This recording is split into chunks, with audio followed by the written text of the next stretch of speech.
Hey everybody, welcome to All Things Jiu-Jitsu.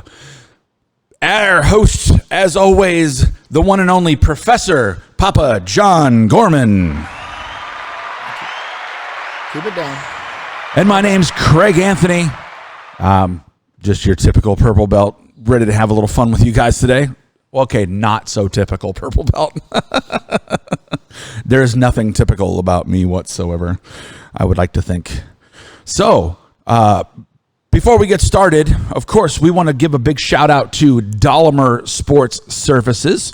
If you're looking to get some home training surfaces for jiu-jitsu, judo, wrestling inside your home, you can get a hold of Dolomer Sports Surfaces at dolomer.com. Right now, they are really specifically touching on home training. So if you want to get yourself a 12 by 12 or any type of surface for inside your home, a room, your garage, set up your own home gym, check out Dolomer Sports Surfaces at dolomer.com. And Papa John, you have a lot of experience with Dolomer Sports Surfaces. You want to elaborate a little bit with us? Well, Dolomer, there's just, excuse me, Dolomer, there's no question they're the best, I think, mats that you can get for rolling, for, especially for a school, jiu-jitsu school, wrestling. They developed a mat that I like, a roll-up mat, and that I was somewhat in and out involved with them on concerning for military combatives program that the Army has. We became very interested in their roll-up mats, super light. In fact, you may remember Matt Hughes advertising for a while, Grappling Magazine and these other periodicals that would show a guy lifting up the mats on his shoulder and walking around, taking them where he needed. And you know, the old wrestling mats were so heavy that takes 6-7 people, still can't pick it up. You've got to roll it up on a dolly. It's a very difficult concept to move, extremely heavy. So Dolomer's really a revolution, I think, in the whole concept of mats. Now, other companies are following suit, doing some of the same product, but they developed a product for combatives that I like, and I've been, the roll-up mats, the different sizes they make, they even do one that's 2 inches thick. That's what I use in my academy. That's what we have here. And they are extremely safe mats, and they meet the Olympic Committee's guidelines for wrestling. So that's pretty good. But we'll come back. Dolomer's, there's a lot to talk about with Dolomer. And they've been, in fact, I set up a school inside the Pentagon in Washington, D.C. And Gary McDowell, who is the president and CEO of Dolomer, he was there, Johnny on the spot. He donated the mats for the Pentagon. And boy, that's a story in itself, what it takes to get a set of donated mats into the Pentagon. It took months, anyway, of work. Not on Dolomer's part. They were ready right away, but the bureaucracy at the Pentagon. I'm sure. Anyway, well, that's it. What we're going to, we'll come back to Dolomer periodically. Another one of our sponsors that we need to be talking about more and more is Rio de Janeiro Jiu-Jitsu clubs. Because some of the subject matter we cover, is exactly the services that we offer occasionally. Now, this sounds like a commercial for us, and I know it's probably the wrong approach. We want a generic show here, all things jiu-jitsu, but we'll touch on that and some of what Rio de Janeiro Jiu-Jitsu clubs does for martial artists and people who want to operate a school and some of those services. Those are the two that you'll be seeing more of as we go down the pike on this on our program. And these podcasts. We're learning to do this, so be patient with us. At least I am learning to do this. But I want to start something today, and that's basically Craig gave me this morning something he had printed out, some news and the source was BJJ World. So it's necessary that we attribute it, but it's really about law enforcement. So I want to read something, and we're going to begin a discussion around it. Jiu-Jitsu saved my life. This is a common statement we hear and read almost daily. However, very often this statement is taken well out of line. While I suspect everyone's story and how BJJ has positively influenced it, the phrase is not just a metaphorical one. In fact, for some people, it is as literal as it gets. There are countless examples of why jiu-jitsu for law enforcement should become something that the officers simply have to do on a regular basis. Multiple testimonies of people that have embraced the gentle art privately show how useful it can be in situations on the job. Brazilian Jiu-Jitsu can literally save lives, and law enforcement members have the right to use the best tools at their disposal. Grappling is considered by many to be the ultimate martial art. While there's so much martial art out there, grappling martial arts certainly have an everyday application. As corny as it may sound, most fights really do end up on the ground. Take into account that the very reason jiu-jitsu was created, at least the modern version that we discuss, was for self-defense. And the case for that grows even stronger. Furthermore, the art doesn't have any particular strength requirements. It is also based on control, with various options of turning the intensity up or down. Grappling can get people into shape while getting them ready to defend themselves and others. You can see why training jiu-jitsu for law enforcement members seems like a good idea. Well, that is a great subject matter for us to discuss today. What do you think, Craig? I personally think that jiu-jitsu is an imperative, necessary training element to law enforcement nationwide. I think that all law enforcement, from our sheriff's departments to our local police departments to our prison guards and jailers, need to be trained, and not just trained as we've seen in the past. We see departments only putting their officers through a one-day seminar per year where they're getting a little bit of a niblet, a little bit tiny little thing. They're not training. And I've heard too many officers say, "Oh, I'm trained in this." Well, are you trained or do you train? Because there's a huge difference in somebody that's done a seminar and they can say, "Oh, I've trained with so-and-so." You may have trained with so-and-so, but that doesn't mean you train with them.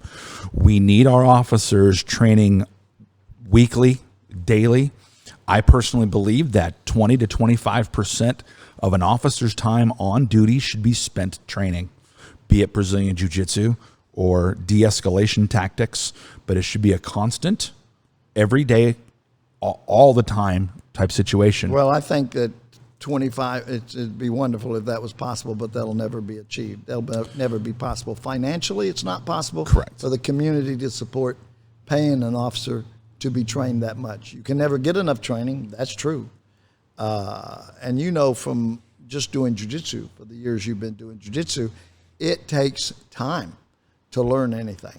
It takes so much time to develop muscle memory. Well, now the volume changes because we're going to get excited, but it does take time. The muscle memory is not something that happens. It reminds me when I first went in the Army. Today we have a great Army combatives program. The Marine Corps, you were in the Marine Corps. The Marine Corps has a combatives program. And it's pretty effective if you go all the way through it. Excuse me.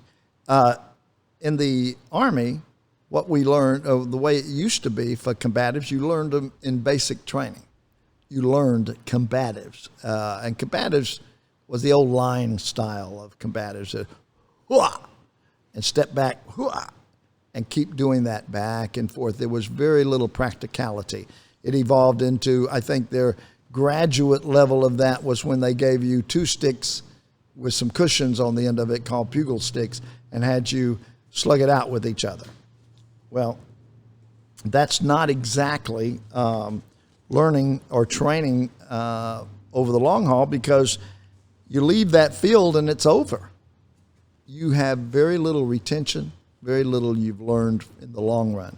And it was the same way with bayonet practice. You do it and, I'm qualified, I've been on a bayonet course.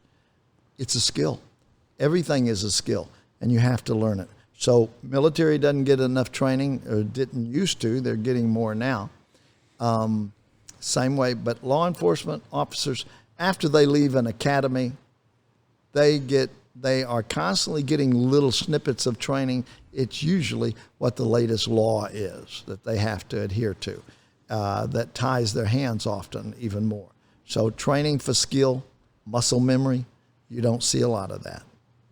I think we need to also look at the fact that in what we see in today's culture, when martial artists such as ourselves that have nothing but good intent, when we talk in social media or we talk to people and we say, look, officers need to be training jiu-jitsu, judo, kickboxing, martial arts and stuff. This is not, for me, it's not a mentality of trying to tell people, hey, we're trying to make a soldier, a killer out of this person. It's not necessarily for being offensive, but is more for also being defensive. We can talk about situations in West Virginia. There's an officer named Kristen Richmond, who in 2018, there was a good article that was written about her, who was attacked by a suspect. She's not a very large woman, but she had been training Brazilian Jiu-Jitsu. She was a 3-stripe white belt. She also trained some Krav Maga, and she accredits her surviving this attack with her training. And she goes above and beyond, and we are noticing a lot more officers that are stepping out of just their regular training, and they will go sign up with an academy. And there are academies nationwide that you can look into. Then a lot of them do offer free training for law enforcement, and it behooves these officers to take that initiative and go above and beyond to take these courses. As you said earlier, Papa John, money for training, and when it comes to we don't live in a massive town ourselves. We live in Jacksonville, Arkansas, 30,000 people.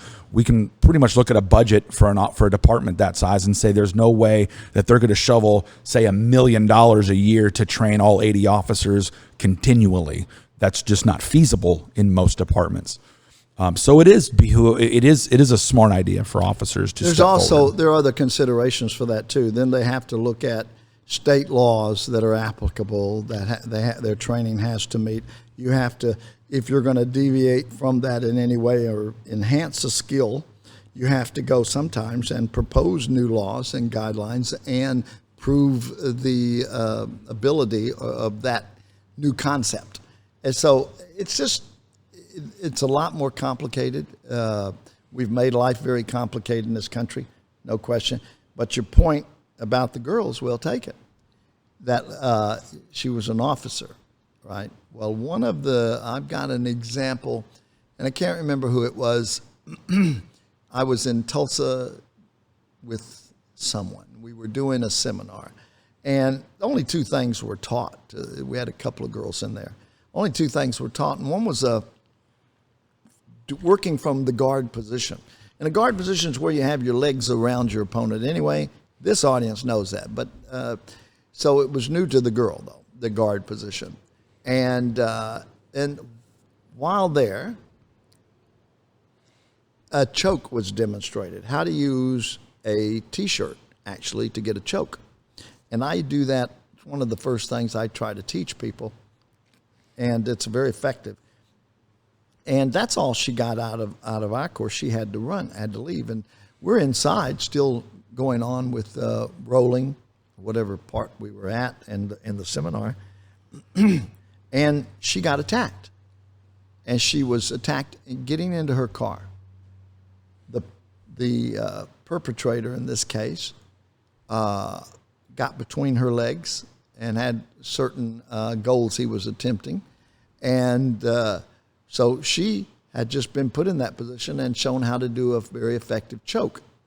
And in this particular case, it was amazing. She remembered it perfectly, and she went up, grabbed both sides of that T-shirt, and tweaked her hands just right in the position you have to do this, and began to choke him. You don't feel it. He wouldn't feel it. She's got little hands. It wasn't a big deal. He just, I'm sure, just laughed it off. It wasn't even a concern. And yet, a few seconds later, he passes out on top of her. She, of course, is upset. He's passed out. She held it a few seconds. She comes in, gets us.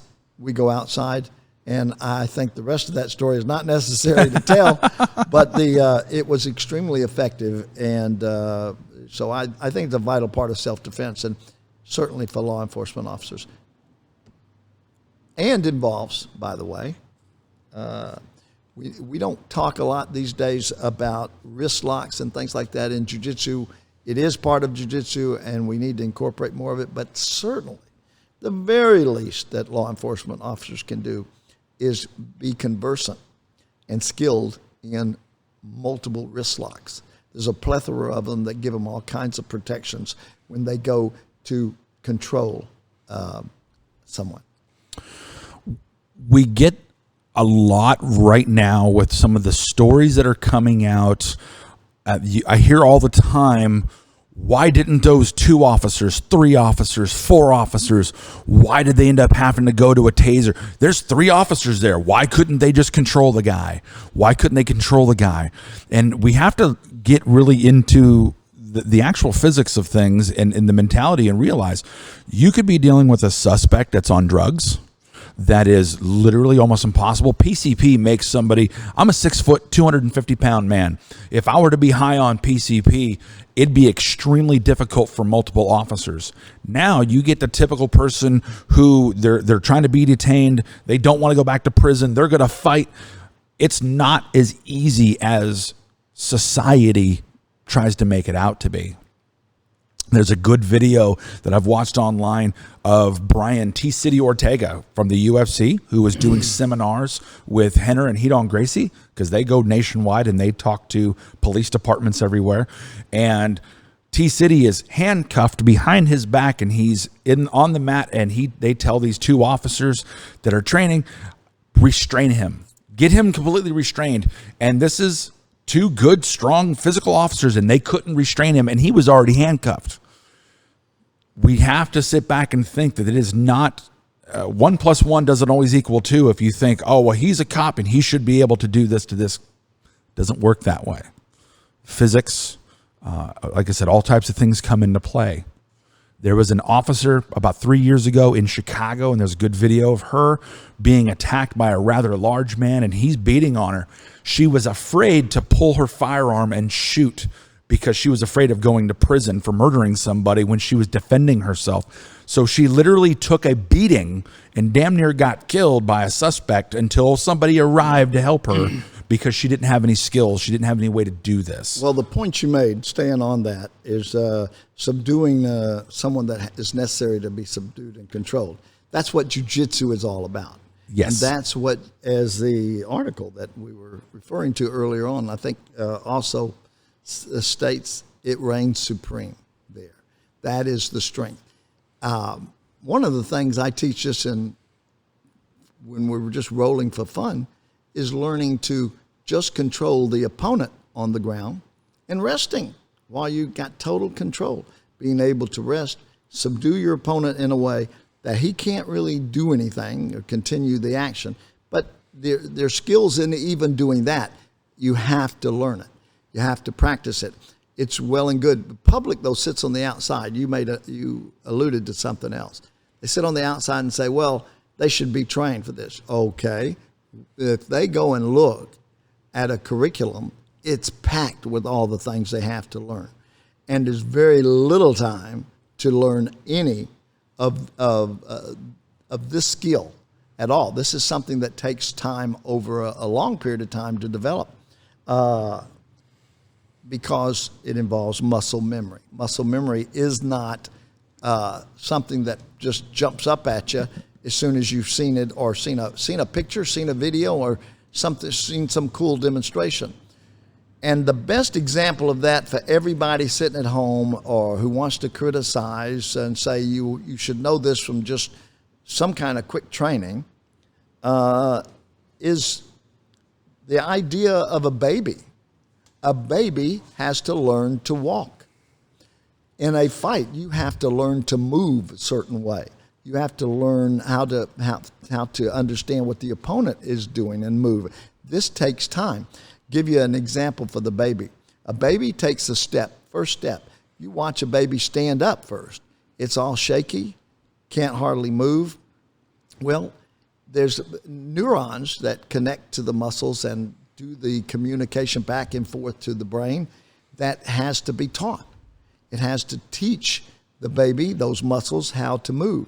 And eventually that takes hold. You see a baby then be able to stand. A little shaky, but then suddenly be able to stand after a little bit of practice, very comfortably stand.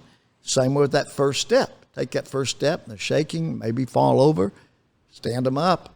They stand on it again, take a step, maybe, and after a few times of this, suddenly they can take that step. And then the second step. And eventually they're running all over the fucking house. So one of the controversial things that we've talked that has been mentioned multiple times in really the past 10 years, and it is one of the most effective techniques in jiu-jitsu, especially when we're trying to subdue a suspect. And we have heard fatalities happening because it's been done incorrectly. And it's the controversial rear naked choke. Rear naked choke. So I learned the rear naked choke one way originally, and then I learned it a different way through you. It had changed. I think my way I learned through you was one, safer, two, more effective. While we're on camera, I can say that officially the original, what a lot of people probably came up with was the old, grabbing the bicep behind and really pushing the back of the head and squeezing in.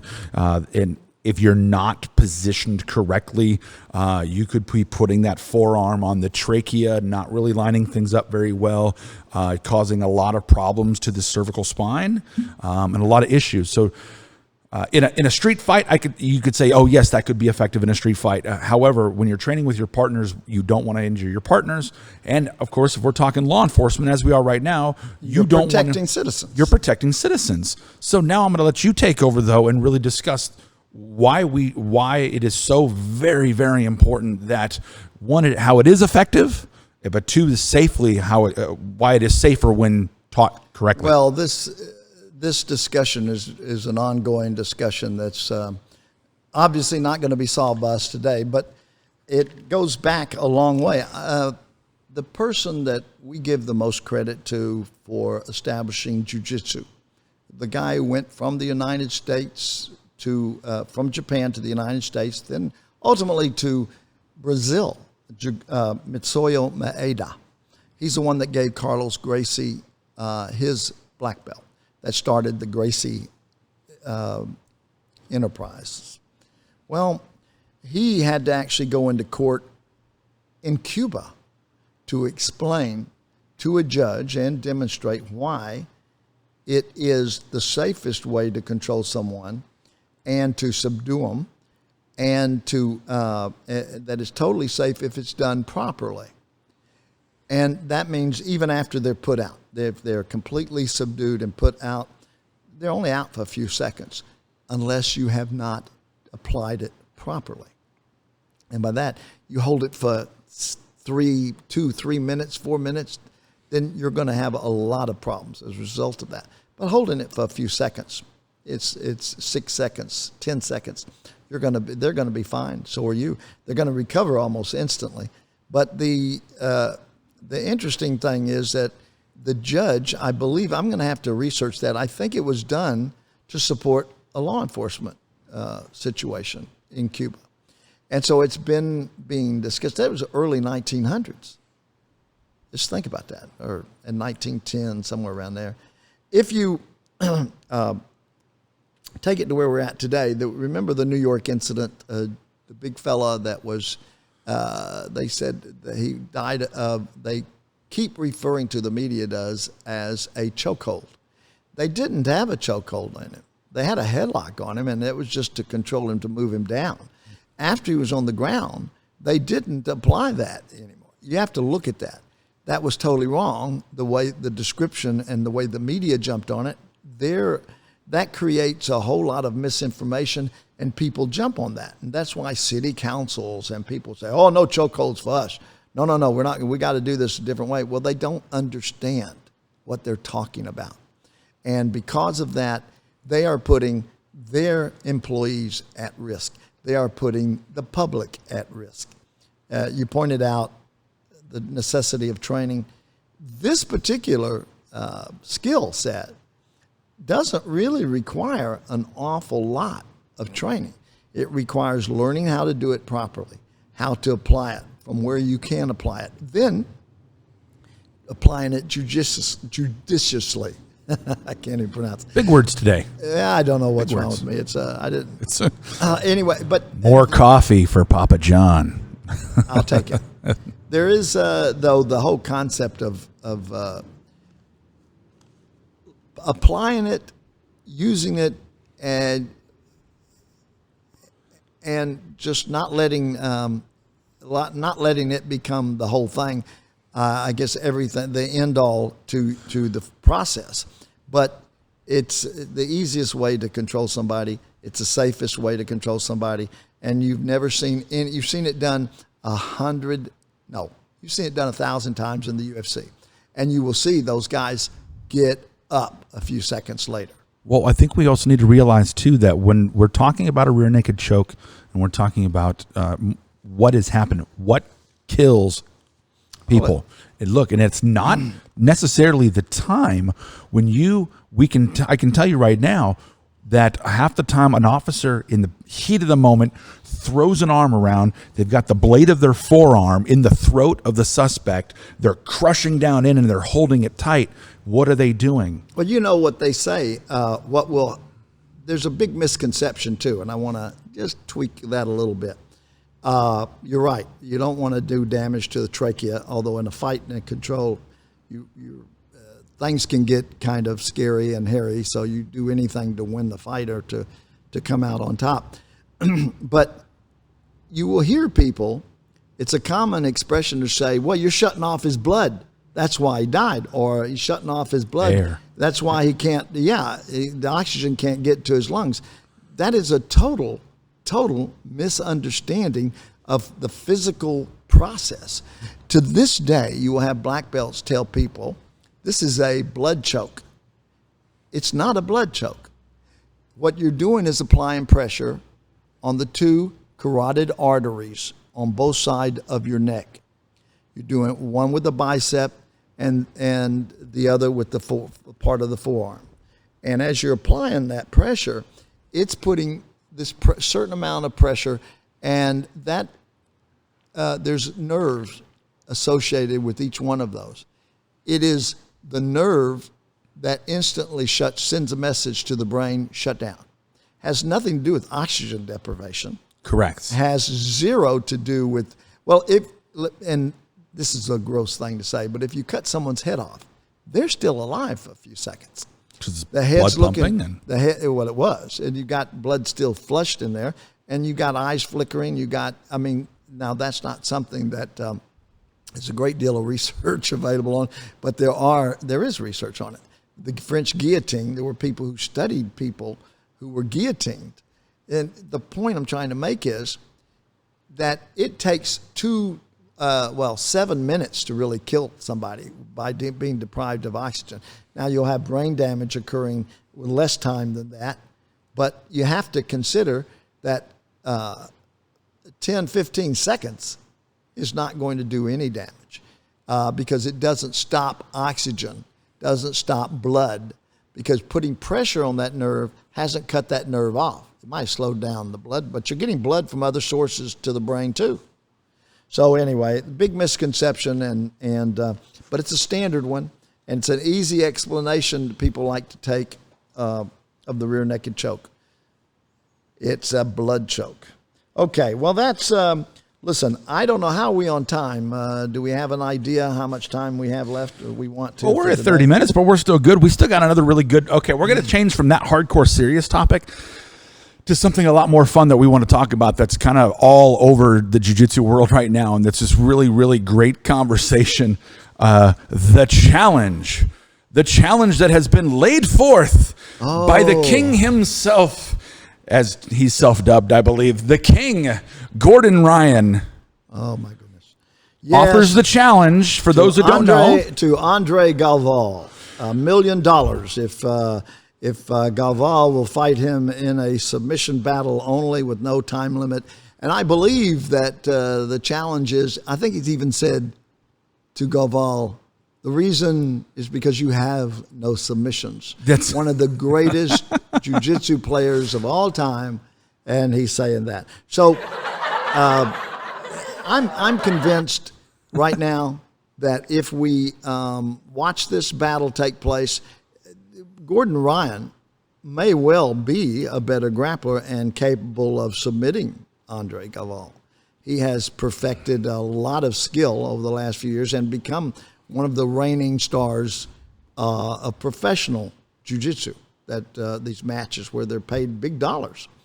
Well, for him to put up a challenge Andre Galval to $1 million, and Galval only has to put up $500,000, I think that's I know Andre Galval. I've known him in the past, and I don't see how he can avoid a challenge like that based on his skill, based on his competitive nature, and what I've seen him do in Brazil years ago. I would watch him fighting in the stadiums there in Barra Tijuca Tennis Club. But should that happen, that is a fight I definitely would like to watch. It'll be slow. It's a slow fight, but these with a very quick submission at some point. It'd be interesting, but I think this has gone professional jiu-jitsu now. It's where we're going with this. It is getting a little out of hand financially, but it's going to have the same effect, I think, of paying ball players when they started making, $100,000. What? You're going to pay him $100,000? I'm only making $25,000. Many, many years ago. You can see how old I am now when I'm talking. But now, and that's, of course, gone to the point where now a baseball player or a football player, it's not unusual to be in the hundreds of millions of dollars when you do your deal.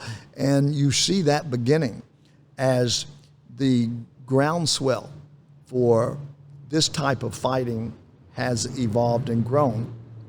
They've looked for a professional outlet. They've tried all kinds of them, and I think this approach is going to end up being, say, Ryan's contribution to that growth. It's going to raise the price of jiu-jitsu, professional jiu-jitsu, anyway. I think you're 100% right. I also think that that Gordon Ryan is the marketable face. Yeah, I think he's the marketable figure that the jiu-jitsu world really, really needs to bring it to that next level. We see guys like Ryan Hall that stepped into the UFC and is fighting guys, and it's fantastic. But to still focus on, we're always going to have these fighters. Even Marcus Buchecha has now stepped over into the MMA world. We're going to have guys going that route. It's just a natural progression. We've seen Jacare do it. We've seen a lot of guys do it. However, in focusing on jiu-jitsu itself, we're watching this massive progression. And only in the 11 years that I've been doing jiu-jitsu, the scene is just exploding.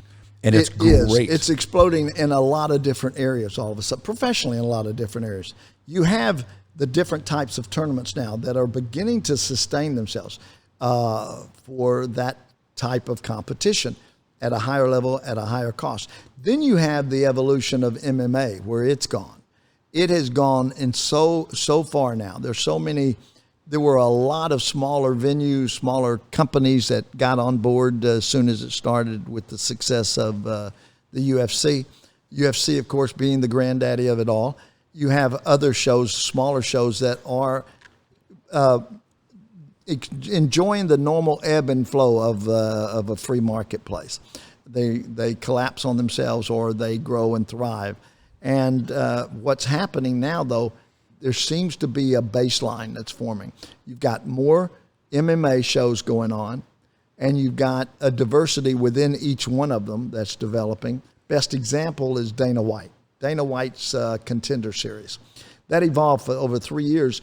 And that's an interesting thing, too, because I was told, I was in the UFC offices about 2 years ago, and I was there for a meeting. I had some people from another country there, and we were talking about another potential deal with the UFC.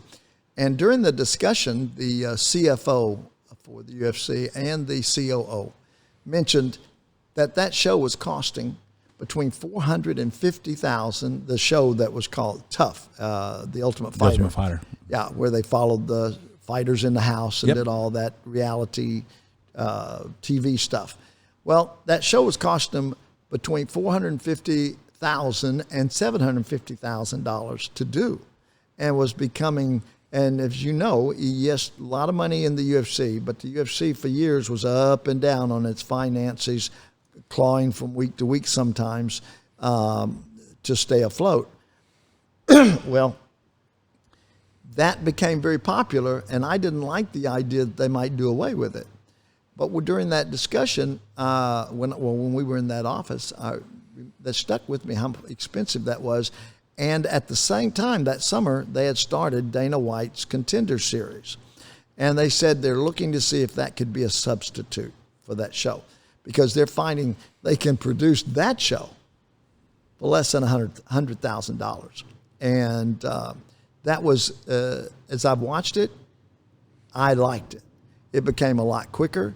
All the nonsense, the buildup over weeks and weeks and weeks, it wasn't having to watch a reality show. It's watching a real reality show. Yeah. That night, they're there, they're lined up, and they start fighting.